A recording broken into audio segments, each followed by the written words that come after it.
Bienvenue sur Radio Main Opposée, votre émission 100% gardien. Nous continuons le club par club, notre série de l'été sur les gardiens de Ligue 1 en vue de préparer sereinement la saison 2020-21. Pour cet épisode, nous partons du côté de la place Bellecour et du Groupama Stadium pour évoquer les gardiens de l'Olympique lyonnais. Pour m'accompagner, il est fan d'un club qui a une communauté Twitter aussi active que celle de l'OL, c'est notre canet Renaud Heudier. Salut Nico, salut à tous. Ouais, à défaut de gagner sur le terrain, on gagne sur Twitter, voilà. Et pour parler de l'activité riche de l'OL, nous avons une fan qui vit, dort et mange OL, c'est Nina. Salut Nina. Salut à tous. Alors Nina, en plus d'être fan de l'OL, on se connaît par ailleurs, tu es dans les RH et ça tombe bien parce qu'à l'OL, il y a pas mal de dossiers chauds. Complètement, pas mal de dossiers chauds en attente et justement, on va en parler. Très bien, et bien la compo d'équipe est posée, mais avant de nous projeter sur la saison 2020-21, nous allons analyser ce qui s'est passé lors de la saison précédente. Une saison qui en vaut pour 3 pour l'OL, et nous le faisons comme un vrai gardien de but avec un petit coup d'œil au poteau. Le poteau qui sauve Sylvain. Le petit coup d'œil au poteau, ça nous permet de savoir où on est placé. Et pour l'OL, c'est une décevante 7e place du classement de Ligue 1. En complément, il y a eu une demi-finale, le Coupe de France, perdue face au PSG. Et surtout, encore 2 compétitions à jouer dans cette saison 2019-2020, sacrément particulière, évidemment avec le Covid, avec une finale de Coupe de la Ligue à jouer dimanche face au PSG et un 8e de finale à jouer, 8e de finale retour de Ligue des Champions à Turin. Nina, une saison rude pour les supporters. Ah, complètement. On a vécu des hauts et beaucoup de bas, malheureusement. On a vécu une saison vraiment inédite. Donc, ça a commencé par le limogeage d'un entraîneur, ce qu'on avait rarement, voire jamais vécu en tant que supporter lyonnais, et l'interruption du championnat. Il y avait encore, il me semble, 10 points encore à prendre jusqu'à la 38e journée. Et voilà, malheureusement, ça s'interrompt. Et c'est la première fois, comme par hasard, qu'on n'est pas, pour le moment en tout cas, européen la saison prochaine. C'est pour ça que là, c'est vraiment de bon augure. On a encore 2 matchs à jouer et il faut les jouer à fond. Donc, comme on évoquait, on a la finale à venir de la Coupe de la Ligue et le 8e de finale de la Ligue des Champions. Donc, moi, je pense que c'est l'année ou jamais pour justement aller loin en Ligue des Champions parce qu'on va avoir des matchs en one-shot. On va pas avoir de match aller-retour. Bon, là, on va jouer le retour face à la Juve, mais par la suite, non. Donc, faut y aller à fond. En effet. Ce que vous en pensez, les garçons. Ah si, complètement. C'est exactement ça. C'est là, il reste pas beaucoup à jouer, mais il faut tout donner maintenant, quoi. Faut tout donner.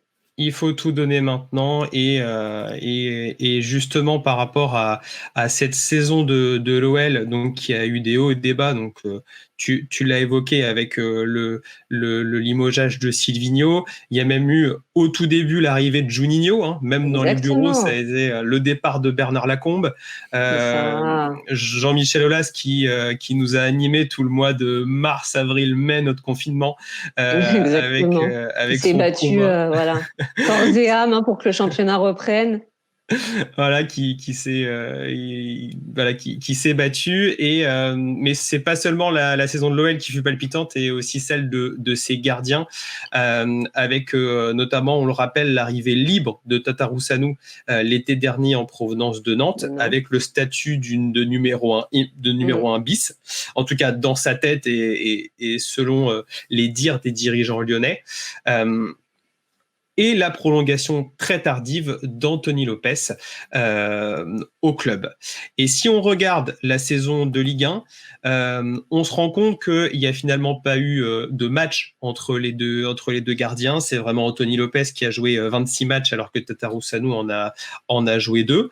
L'OL a été plutôt hermétique avec 27 buts pris, 4e défense. On a également 8 clean sheets de la part donc de Lopes et Tatarusanu, 73% d'arrêt et une 8e place pour Anthony Lopes au classement l'équipe. Cependant, une saison correcte au niveau des stats. Cependant, Renaud, peut-on dire qu'au niveau de la qualité de jeu, nous étions sur un petit Lopes cette année ? Ouais, c'était pas extraordinaire. J'ai regardé un peu les résumés, je l'ai pas trouvé très décisif, en fait. J'ai pas eu l'impression qu'il a fait gagner des points à l'équipe, lui, où c'était un petit peu le cas avant. Et ouais, j'ai vraiment eu l'impression que cette année, il y a eu, je sais pas si c'était une baisse de régime, mais clairement, c'est pas le meilleur Anthony Lopez qu'on a vu, je pense, déjà, de base. On peut le dire assez facilement. Il y a quand même eu des gros revers, je veux dire, la défaite dans le derby, 1-0 en fin de match. C'est bon. Sur pas mal de moments, il y a eu, j'ai pas trouvé voilà un Anthony Lopez extraordinaire. Il fait toujours ce qu'il sait faire. Ça, il n'y a pas de souci. Je veux dire, Grégory Coupé a continué de bien l'entraîner. Ça, là-dessus, il n'y a pas de souci. On l'a vu essayer de corriger un petit peu quelques défauts. Mais voilà, je l'ai senti moins décisif cette année. C'est vraiment ce qui me reste de lui, de cette saison. C'est ça. Après, c'est vrai qu'il part de tellement, je me permets d'intervenir, mais la saison justement 2018-2019, il a été tellement étincelant. On a rarement eu un gardien de ce niveau-là que voilà, le comparer directement à cette saison-là qu'il a faite, c'était un petit peu compliqué. Il y a toujours des baisses de régime, forcément. Oui, Et sûr. je pense aussi que on en parlait, le fait que la prolongation de son contrat tarde à ce point, ça a dû beaucoup jouer dans sa tête. La concurrence nouvelle de Tatarusanu également. C'est possible. On était dans un contexte vraiment compliqué. Le limogeage, je le répète encore une fois, de l'entraîneur. Enfin, c'était Le pas plus haut si salaire simple. du club. Le Voilà, c'est statut de ça. plus haut salaire du club qui est Ça, à particulier. assumer. Exactement. Tout ça faisait que c'était un cocktail un petit peu compliqué pour jouer au foot vraiment sereinement, libéré, relâché, comme il aime le faire, finalement. C'est vrai. Après, c'est vrai que les résultats aussi n'ont pas aidé, surtout en début de saison où ça a eu du mal. La machine a eu un peu du mal à démarrer. Mais c'est vrai que voilà, j'ai trouvé parfois il y avait pas beaucoup d'action pour lui, peut-être pas forcément beaucoup d'arrêts et que justement il les a pas fait. Et j'ai eu l'impression que sur certains buts, il y avait des arrêts qui étaient possibles pour lui. Vraiment sur des ballons ras de terre à 1 ou 2 mètres, là où lui il est d'une fulgurance et je l'ai trouvé moins fulgurant. Voilà, vraiment. En effet, donc il y a eu ce point-là, et il y a eu également, et évidemment l'exposition est décuplée avec cette compétition, il y a eu les 2 erreurs en Ligue des Champions. Ouais, je pensais à celle-là, ouais, justement. On a eu, voilà, il y a eu la première face au Benfica, donc il condamne très clairement le match pour l'OL. C'est ça, en fin de match. Donc c'est une relance un peu trop rapide. Je l'avais débriefé lors d'un autre podcast. C'est sa capacité à voir rapidement le jeu et à relancer rapide, notamment à la main. Je m'en souviens très bien parce que j'avais fait le match pour m'en opposer. Il y en avait fait une très belle face au Zénith Saint-Pétersbourg où il y a eu Reine Adélaïde qui a fait un super match et qui avait remonté le ballon. Mais il a voulu faire la même en fin de match au Stadio La Luz et il s'est fait, et cette fois-ci il s'est fait avoir, d'autant plus dans un stade qu'il apprécie en tant que particulièrement. Ouais, c'est vrai. Et la deuxième c'est à Leipzig. Leipzig, il y a eu la sortie au devant de Timo Werner, si je ne m'abuse, où il est trop court et tout simplement il provoque le penalty dans un match coup près, le match du miracle où il se passait rien jusqu'à la mi-temps et l'OL a fini par faire 2-2 avec la défaite du Zénith de l'autre côté qui leur a permis de passer en 8e. Mais c'est vrai que en tout cas Anthony Lopez, est-ce qu'on serait pas sur sa plus mauvaise saison depuis son arrivée au club? Peut-être. C'est vrai que oui, il a fait beaucoup plus d'erreurs cette saison que ce qu'on a l'habitude de voir. On le connaît beaucoup plus sauveur que faiseur de boulettes, si je puis dire. Donc c'est sûr. Mais encore une fois, moi je trouve, c'est vraiment l'un des meilleurs gardiens qu'on ait eu. Faut attendre de voir. Moi je pense qu'il va faire je me projette déjà, mais je pense qu'il va faire une bonne saison. D'accord. Bon en tout cas, très bien. Tu fais bien de te projeter parce que on a terminé notre petit coup d'œil au poteau et maintenant on va se plonger dans la saison 2020-21. Oh oui, Greg, il a ça. Oh oui, m'a opposé Richard. Et si on se plonge dans la saison 2020-21 du côté de l'OL, on se rend compte qu'on retrouve le même effectif gardien que la saison passée, avec Anthony Lopes, numéro 1, 29 ans, 1m84, en contrat jusqu'en 2023. Cyprian Pretarousanou, 34 ans, 1m98, roumain, en contrat jusqu'en juin 2022. Et enfin, Anthony Rasiopi, 21 ans, 1m89, qui est suisse et qui est en contrat jusqu'en 2021. Le même effectif gardien, mais pas le même encadrement. Donc, on l'a dit, évidemment, l'arrivée de Rudy Garcia en cours des saisons, mais également le tremblement de terre près de la place Bellecour. C'est le départ de Grégory Coupet et l'arrivée de Christophe Revel. Et justement, on va revenir sur ce départ de Greg Coupet parce qu'il a fait grand bruit. On s'y attendait pas forcément. Pas du tout, même. Nina, voilà, comment tu l'as vécu? Est-ce qu'il y a des choses qui t'ont choqué dans son départ? Comment tu l'as vécu en tant que fan? C'est son départ, oui, qui m'a choqué en fait. Son départ m'a choqué. Je m'y attendais vraiment, vraiment pas. Surtout quand on connaît la relation qu'il a vraiment avec Anthony Lopes. Hein, on le sait très proche d'Anthony Lopes. Ça fonctionne très, très bien. On évoquait une saison un petit peu plus difficile de Lopes la saison dernière, mais à part cette saison-là, il a toujours été d'un niveau incroyable, grâce aussi au travail de Grégory Coupet. Donc, énorme surprise. J'ai vraiment pas compris et je suis personnellement très déçue de son départ. Hein. Parce que en plus, ce départ, il interroge aussi dans l'encadrement. On va pas parler de management au niveau de l'OL, mais on est obligé vis-à-vis de Grégory Coupet. Dans une interview donnée à l'équipe, il explique qu'il a envoyé plusieurs emails à Rudy Garcia et Juninho. Et qu'il n'a jamais eu de retour. Également, il y avait aussi une relation avec Rudy Garcia qui était cordiale, mais sans plus. Donc voilà, et évidemment, enfin entre guillemets, un entraîneur, on va dire, tisse sa toile avec les gens de confiance, et il a eu du mal avec Grégory Coupet, et il a reçu finalement aucun signe de la part de l'OL. Est-ce que plus globalement, sans non plus rentrer dans le détail, est-ce que l'OL ne se sépare pas un peu de ses historiques, avec notamment également le départ de Flo Maurice pour Rennes? Ouais. Alors Flo Maurice, c'est un petit peu moins voulu entre guillemets si on estime que le départ de Grégory Coupet est voulu. Après, ce qu'on a également entendu du côté en tout cas de l'OL et plus particulièrement du président, c'est que Grégory Coupet ne voulait pas un prolongement de contrat d'une année supplémentaire seulement.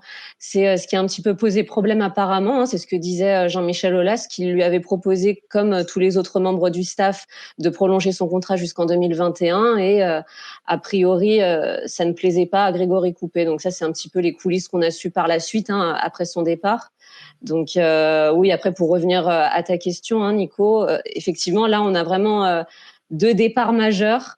Et pour parler, oui, effectivement, de Flo Maurice, de la cellule recrutement, également une grosse déception et inattendue également.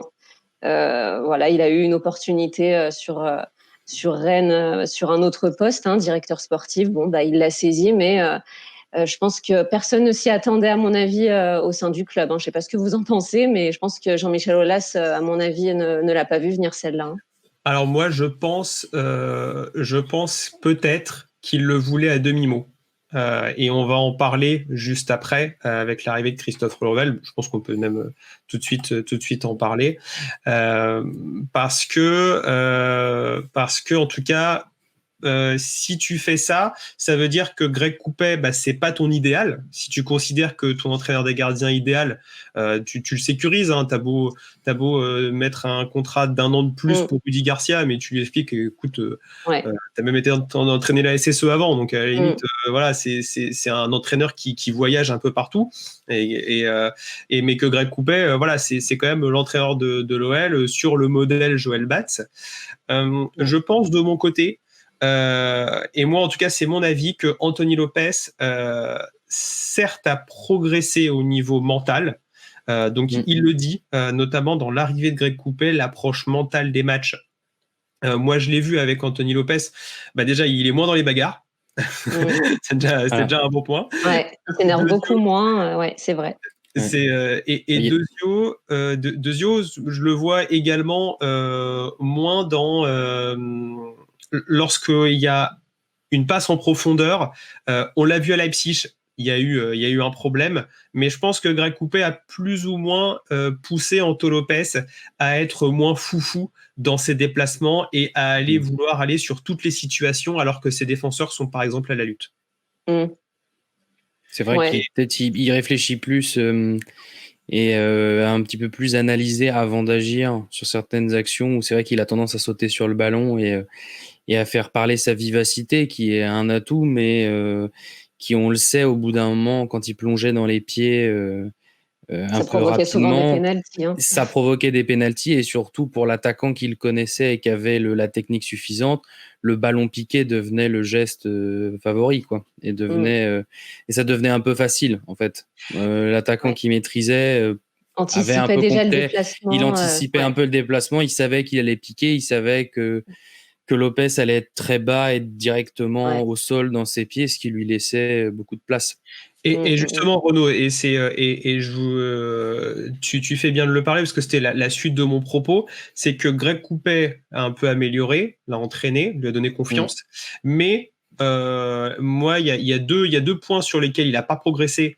Et pour moi, ça restera un bon gardien de Ligue 1, mais pas un grand gardien s'il ne travaille pas dessus. C'est notamment sa sortie, sa gestion des face-à-face. Donc, on peut tout de suite en parler. Oui. Ce que tu évoques finalement, c'est que il se jette trop. On sait déjà, on va dire que par rapport à d'autres gardiens, on sait déjà où il va plonger au moment où tu arrives devant lui. C'est ça. Et puis surtout, ce qui lui manque, c'est les techniques modernes. C'est la sortie en T, c'est justement moins être couché au sol au moment du duel et être un peu plus le buste haut, les jambes qui couvrent un petit peu au sol. Et comme on sait que Lopez est très vif, on sait qu'il peut aussi très bien repartir sur ses appuis et c'est une position qui le permet. Alors que quand il est au sol, c'est trop tard, même s'il est très vif, il se livre trop en fait et du coup, il a un jeu qui peut être un petit peu stéréotypé.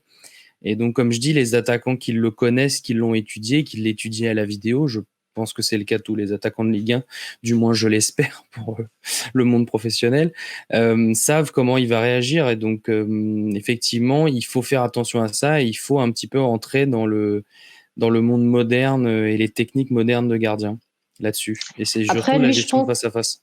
Ouais, et je pense aussi que lui, il joue vraiment par rapport à son gabarit. C'est-à-dire que pour moi, Anthony Lopez, il privilégie plus le jeu au sol, là où pour lui, il est le plus efficace. Au vu de sa petite taille également, il est moins à l'aise dans les airs. Voilà, c'est, je pense, là où il peut s'améliorer. Nina, moi, je serais pas forcément d'accord avec toi parce que dans les airs, au contraire, je trouve que les sorties aériennes, il a ça, il a l'autorité et il a la volonté d'y aller. Oui, d'y aller franchement. Là où on a vu beaucoup de grands gardiens qui parfois misent tout sur leur taille et n'ont du coup aucune détente et aucune vraiment volonté d'aller au contact. Parce que par exemple, Anthony Lopez n'a pas du tout, lui, il adore aller au contact, il a aucune peur, ce qui du coup lui fait un gardien sur ce genre d'action hyper intéressant et hyper précieux. Mais c'est vrai qu'après, comme tu dis, Nina, généralement, un gardien, ce qu'il fait, c'est qu'il maximise ses points forts. C'est ça. Plutôt que d'essayer de mettre un peu à niveau ses points faibles, il va surtout maximiser tout ce qu'il peut sur ses points forts. Et c'est vrai qu'Anthony Lopez a fait beaucoup ça. Le risque, pour moi, c'est d'avoir un jeu stéréotypé et d'avoir des adversaires qui s'y attendent. C'est ça, c'est vrai. Et ce que tu as dit, Nina, et c'est juste, et pour compléter ce qu'a dit Renaud, c'est que en fait, lui, il cherche d'abord à être sur le ballon avant de jouer le duel. Donc du coup, il joue sur sa vitesse de se dire, de toute façon, je vais intercepter le ballon, comme ça, l'attaquant ne pourra pas frapper. Exactement. Et ça, à 23 ans, ça marchait parce qu'il était encore super rapide, sauf que là, il prend de l'âge. Et peut-être qu'il a le centième, le dixième en moins qu'il avait avant. Ouais. Et c'est peut-être ce que Christophe Revel peut lui apporter. C'est vrai. C'est une meilleure gestion des duels et surtout une gestion un petit peu de la distance. Parce que maintenant, le duel, justement, comme on le joue avec les nouvelles techniques, c'est de se placer en fait suffisamment près, mais pas trop près pour être débordé par l'attaquant, et à la fois ne pas être trop loin et attentiste et être fixé, où là, on sait que l'attaquant, du coup, hop, il visualise tout de suite les angles et du coup, il peut frapper. Et il y a un entre-deux à trouver, et j'espère qu'effectivement, si Christophe Revel arrive à le faire progresser là-dessus, Anthony Lopes n'en sera qu'un gardien plus complet encore. Alors pourquoi j'en parle également, c'est que Christophe Revel, il a fait progresser, je l'ai interviewé, Nicolas Douchez, et c'était l'entraîneur de Nicolas Douchez quand il est arrivé à Rennes. Et en fait, il a expliqué qu'il a fait un travail d'1 an avec Christophe Revel, où en fait, il a changé son attaque de balle. Sur notamment les plongeons. Donc c'est quelque chose de technique. Et il a un petit peu changé son attaque, ce qui fait que il a été moins décisif pendant une année, mais que à terme ça a marché parce que Rennes a fini, je crois que la dernière année, ils finissent meilleure défense. Donc en fait, ce qu'il faut savoir, Christophe Revel, presque il y a 10 ans, donc forcément les techniques évoluent. Et ils vont pas forcément travailler la même chose, mais il est très reconnu pour transformer un gardien. Donc il y a ces sorties, et également le deuxième point d'Anthony Lopes. Il y en a peut-être un autre avec le placement, mais le placement c'est plus sa concentration par moment qui, je trouve, qui déconne. Mais le plus important pour moi, c'est son jeu au pied. Pour avoir les relances, par exemple, c'est ça, Nico, je pense c'est ça. Les relances.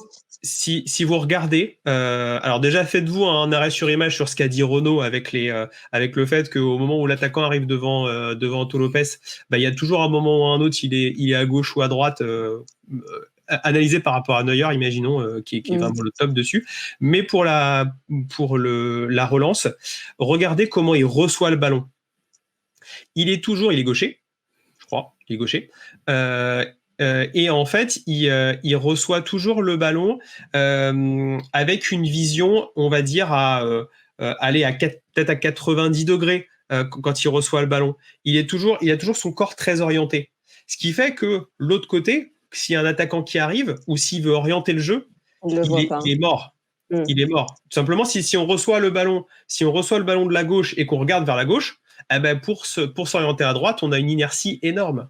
Et alors que les bons gardiens, on verrait Ederson, au pied, eux, ils reçoivent avec le buste orienté de face, et ils peuvent plus orienter la balle pour passer de gauche à droite, en particulier dans côté Lyon. Parce que finalement, moi, je trouve que son jeu au pied, de loin, il est pas mauvais. On va dire je trouve qu'il a un bon pied. Ça, honnêtement, il peut s'en sortir. Il est capable de le faire. Mais toute cette approche au pied pour être vraiment joueur au sein de l'effectif, il l'a pour moi pas transformé avec Greg Coupet.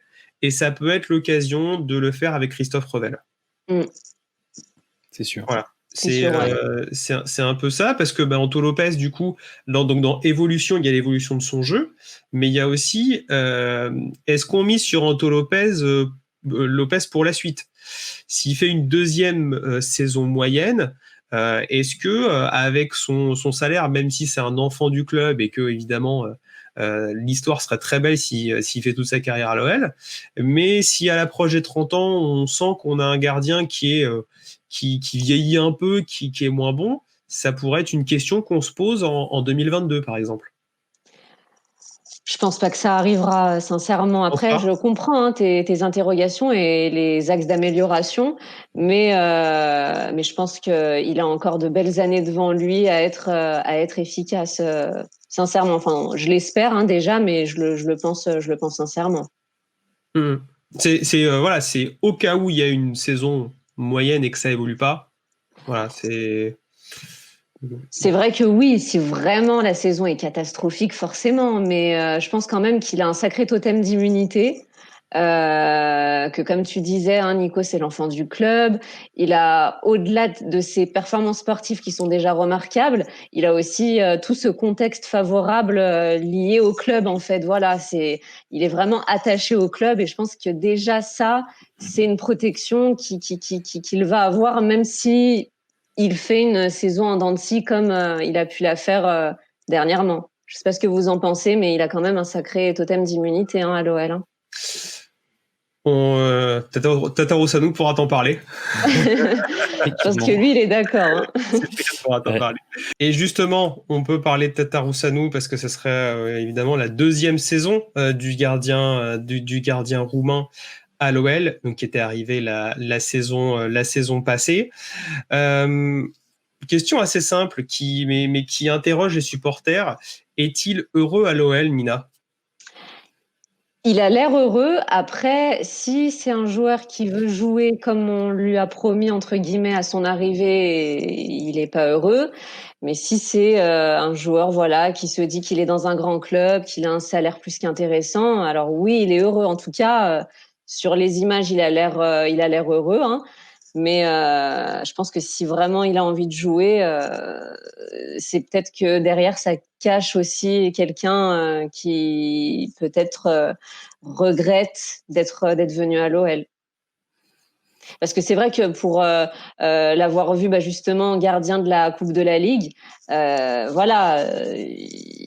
est très heureux quand il joue. Donc, moi, je pense que voilà, je dirais qu'il est pas heureux à l'OL parce que voilà, ça reste un joueur de foot. Un joueur de foot veut jouer. On lui a promis de jouer lorsqu'il est arrivé. Donc pour moi, non, il est pas heureux. Je pense qu'effectivement, le fait que la promesse n'ait pas été tenue d'avoir été un numéro 1 bis et que vraiment le poste allait se jouer avec Anthony Lopez, bon, ça n'a pas dû trop lui plaire. Après, la belle perf en Coupe de la Ligue et potentiellement le fait de gagner un titre, parce que j'espère que c'est lui qui jouera la finale de Coupe de la Ligue. Il l'a mérité, surtout sur la demi-finale au tir au but. C'est quand même grâce à lui que l'OL joue cette finale. Donc, si lui, il la joue et qu'il fait gagner un titre, il aura au moins cette envie. Après, on sait que un gardien ne se satisfait pas de jouer les coupes. Moi, je sais pas.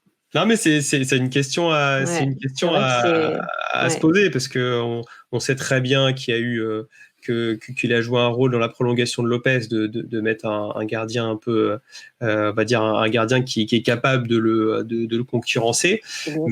Mais c'est vrai qu'à l'OL, et on va en parler très rapidement avec Anthony Rasiopi, l'OL a peut-être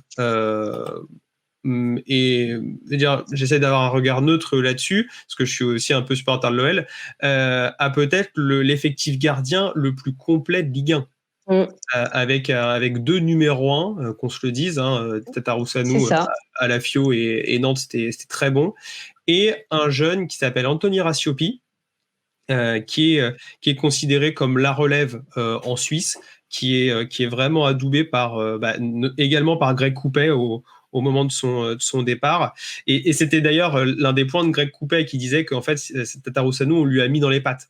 Plus ou moins. Il s'en est évidemment parce que Greg Coupet est très bon au niveau relationnel, mais pour lui, Anthony Rasiopi, c'était vraiment le futur, et c'est toujours pour lui le futur de l'OL. Sauf que avec cette situation et un Anthony Rasiopi qui est en fin de contrat en 2021, qu'est-ce qu'il va faire ? À ton avis, Nina, comment gérer le cas Anthony Rasiopi ? Pour moi, sincèrement, même si je sens que vous allez peut-être pas être d'accord avec moi, il faut qu'il parte. Il aura jamais de temps de jeu. Si déjà Tataru Sanu, on disait que c'était un numéro 1 bis, il a du mal à avoir il a déjà 2 matchs il a disputé 2 matchs et puis basta. Qu'en est-il de Rasiopi ? Moi, je pense qu'il faut vraiment qu'il parte. Si vraiment il veut se lancer dans le grand bain, qu'il veut être gardien titulaire d'un club, avoir du rythme, avoir de l'expérience, il faut qu'il parte. Moi, je suis à sa place, je pars. Dans ce contexte-là, en tout cas. Alors, moi, pour le coup, on avait des infos parce que y a des rumeurs comme quoi Caen était sur le coup pour Rasiopi. Pour un prêt ou une vente ? Je sais pas. J'aurais dit peut-être une vente, mais sauf si l'OL pense le garder plus longtemps, justement, et essayer d'aller lui donner du temps de jeu. Après, c'est parce que Duprat a dit oui, moi, il n'y a pas de numéro 1. Alors bon, on a 4 gardiens, donc, et il en veut un autre, donc ok. Et il y avait une rumeur à Siopi, je sais pas où ça en est, j'ai vu passer ça. Donc après, moi, Oteni Arsiopi, je le connais assez peu, donc j'ai pas grand-chose à dire sur lui. Je connais pas son niveau actuel, mais de ce que vous me dites, apparemment, c'est la pépite, un peu. Donc pourquoi pas. Et vous Pour être en pensez s'aguerrir en quoi, Ligue du 2. coup, voilà, vous pensez que ce serait mieux pour lui de partir? Moi, personnellement, je pense que, comme tu l'as dit, techniquement, on a fait venir quelqu'un en numéro 1 bis qui joue peu et qui va gratter du temps de jeu et il va pas lui rester tant de compétition à jouer que ça parce que en plus, la Coupe de la Ligue, si je ne m'abuse, c'est terminé la saison prochaine. C'est ça. Donc bon, il y a plus que la Coupe de France et la Ligue des Champions. Donc Antonio Lopez, il joue à minima le championnat et Il n'y a la pas de Ligue Ligue des des Champions pour l'OL, a priori. Et en plus, voilà, pour le moment, pas de Coupe d'Europe. Voilà, donc s'il veut se développer, c'est compliqué. Je pense que ça à guérir potentiellement dans une ligue inférieure, c'est pas plus mal. C'est ça, voilà, il a 21 ans, il commence, il faut qu'il commence. C'est le bon moment. Donc jette dans le grand bain. Voilà, un prêt serait la bonne idée pour pouvoir le rapatrier à tout moment et faire un peu comme le PSG avait fait avec Areola, qui avait été une bonne idée de l'emmener d'un club à un autre en augmentant un tout petit peu le niveau et de tester un peu plein de championnats. Il pourrait faire quelque chose de similaire, je pense. Voilà.